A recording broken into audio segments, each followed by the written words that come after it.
Now, many of you know that in New York City, Class Size Matters has been fighting against many of the damaging measures that this administration has imposed on our schools, including a steady diet of test prep, excessive class sizes, increased overcrowding, and the loss of a well-rounded curriculum. Despite all the pressures on teachers to increase test scores, however, our achievement rates here in New York City have actually stagnated. Our Black and Hispanic students have fallen further behind their peers in other cities, and non-poor students in New York City are the only ones in this category in the entire country to have lower average scores on the national assessments known as the NAEPs now than in 8 years ago. Yet it was with horror I realized a few years ago that the rest of the country was following the New York City model and wrongly believed that what Bloomberg and Klein had done here was a formula for success. With even more horror, I saw that the race to the top and similar programs, the Obama administration was attempting to foist the same policies on the entire country. But the most objectionable aspects to me personally of all this was the way that parents and their views and priorities were being completely ignored. We had gotten sort of used to that here in New York City under a very extreme version of mayoral control that we like to call mayoral dictatorship. But when I noticed that in the proposed race to the top regulations, the US Department of Education said that in deciding which states would be awarded these grants, they would take into account demonstrated support from school administrators, teachers' unions, the business community, and charter school operators. And the word parent was never mentioned at all. This total exclusion of parents from the category of people who matter is echoed by Bill Gates, Eli Broad, and many of the other people who have hijacked education policy in this country. When Bill Gates was asked here in New York City why he had contributed millions to a lobbying organization that was founded by Bloomberg and his allies to extend mayoral control, he actually said that he supported mayoral control because it was easier to do experiments on school systems, because you only had to convince one person. And this is essentially what is happening across the nation. A large-scale experiments on our children without parental consent, something that would never be allowed in the field of medicine or any other area that you can think of. And it is in this context that I, along with Julie Westerhoff, a great parent advocate of Chicago, realized that we needed to fight back, not just in our local communities, but on a national level, to protest just why these grand-scale experiments of privatization, high-stakes testing, and parents left entirely out of the equation were wrong.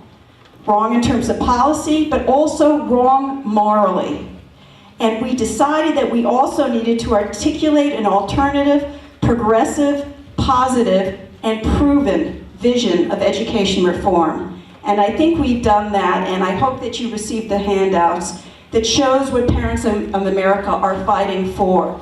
A lot of people say, oh, you gripe, you complain, you don't have anything you stand for. Well, we definitely stand for a lot, and some of our speakers will be talking about that today. So we decided to start working with other parents whose voices were raised in their communities, parents who were speaking out against what was happening in their children's schools, similar to what's happening here in New York City. So now for some of our speakers, I want to introduce first an amazing parent activist, Karran Harper Royal of New Orleans, of the Pyramid Community Parents Resource Center, the New Orleans Parent Organizing Network, and the Southern Poverty Law Center. Karran is an expert in advocacy for special needs students, and I'm proud to say she's a core member of Parents Across America. She will be speaking about charter schools. New Orleans is ground zero for charter school expansion, where charter schools now enroll almost 85% of the students. Recently, Arnie Duncan said that Hurricane Katrina was the best thing that ever happened to the education system in New Orleans. Understandably, Karran has a somewhat different perspective, and it's my pleasure and privilege to introduce Karran Harper Royal to you tonight. Thank you.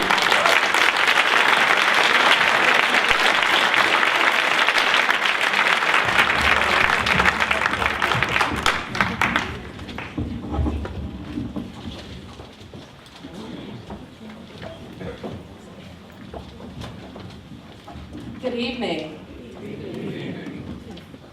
Just about everything Dr. Radner said tonight, we are experiencing in New Orleans. It is definitely ground zero. We have a proliferation of charter schools that came into play right after Hurricane Katrina, when many of us were in exile, wondering if we'll ever be able to come back home. Our state legislature changed the rules of the game in our accountability system.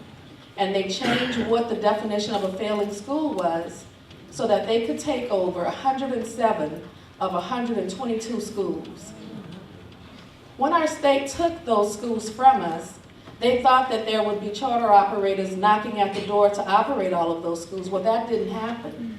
And so the state had to quickly gear up to operate schools themselves, although they chartered many of those schools. There were no public hearings because we weren't there. The public was gone.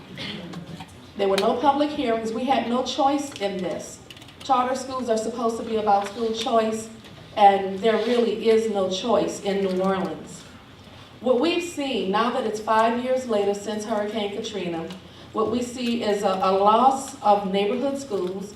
We don't have a right to go to a school in our neighborhood. You can't choose your neighborhood school or a charter school. If the school in your neighborhood is a charter school and you don't get in the lottery, then you need to go to one of the schools that the state is directly operating, which are all failing schools.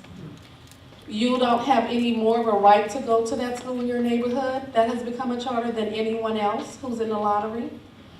On average, most of the parents I work with, their children have attended 3 to 5 schools in the last 5 years.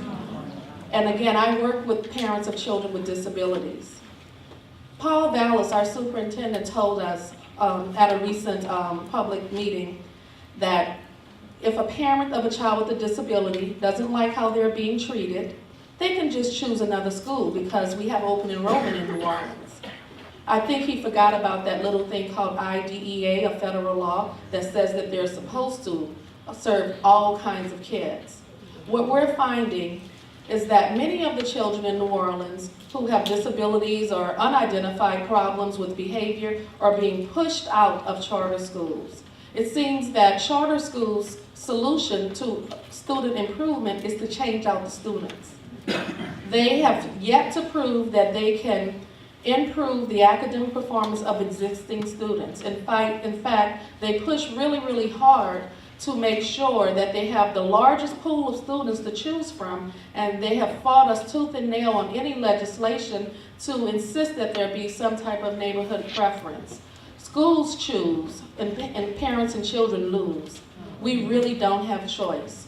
Today on the front page of our newspaper is an article of a neighborhood who doesn't want a KIPP school to come into the neighborhood. They're flanked to the east, less than a mile with the KIPP school. They're flanked to the west, less than a mile with the KIPP school. And they say, well, this is supposed to be about choice. We simply want a different option. We're not saying there's anything wrong with the KIPP school, but we want a different option. Our voices really don't matter in New Orleans. And what I will say is that we need, as parents, we need to make sure that our voices are heard. Many of these schools do not have parents on the boards. They're not mandated to have parents on the boards.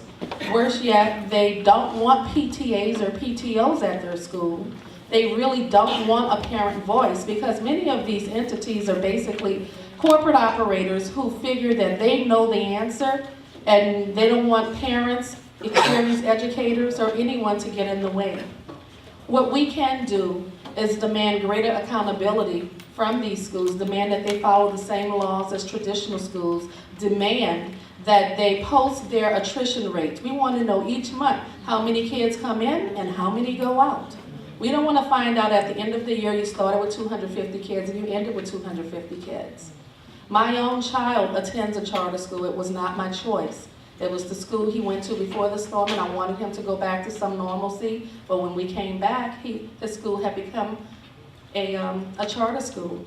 They told us that because they were a charter school, they no longer had to provide transportation. I had to sue in order to get transportation for my son to go to school.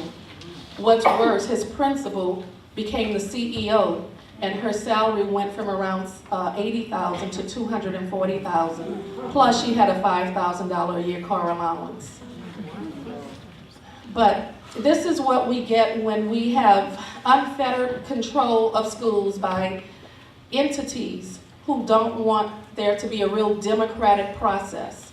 And so I encourage you to fight this with all your might. This really is not about choices. I'm happy to have parents have choices. This is about privatizing public entities, and it's not just education, it's spreading to various entities, from housing, the Defense Department.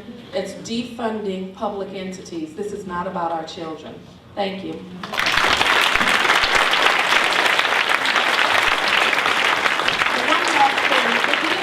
One of these access denied documents right out front. Pick one up and it tells you some of the stories of the children in New Orleans. Thank you.